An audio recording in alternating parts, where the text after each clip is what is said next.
Subscribe करें और दबाएं बेल आइकन ताकि कोई खबर रह न जाए।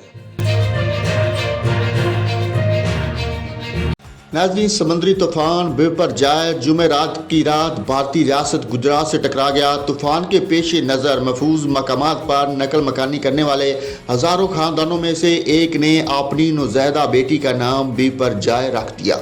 गैर मुल्की मीडिया रिपोर्ट्स के मुताबिक गुजरात के एक खानदान ने अपनी नौज़ैदा बच्ची का नाम बेपरजाय रखा है, जो बहेरा अरब के तूफान से मखूज है। बेपरजाय के बंगाली में मानी आफत की है और इसे बांग्लादेश के माहिरीन तालीम ने तजवीज़ किया था और वर्ल्ड मेट्रोलॉजिकल ममालिक ने 2020 में मंजूर किया था।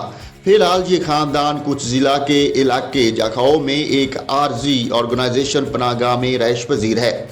इस नौज़ैदा बच्ची का नाम बेपरजाय रखने के बाद इसका शुमार दुनिया के इस मखसूस ग्रुप में हो गया जिनके नाम मशरक़ी साहल को मुतासर करने वाले गुज़श्ता तूफ़ानों तितली, फ़ानी, गुलाब वगैरह के नामों पर रखे गए। जहां वाज़ेह है कि भारतीय मीडिया रिपोर्ट्स के मुताबिक हुकूमत ने तूफ़ान के ज़ेर असर 8 अजला से 1171 हामला ख़वातीन समेत 1 लाख से ज़्यादा लोगों को महफूज मकामात पर मुंतकिल किया था, जिनमें से 707 ख़वातीन के यहाँ तूफ़ान की रात बच्चों की पैदाइश हुई।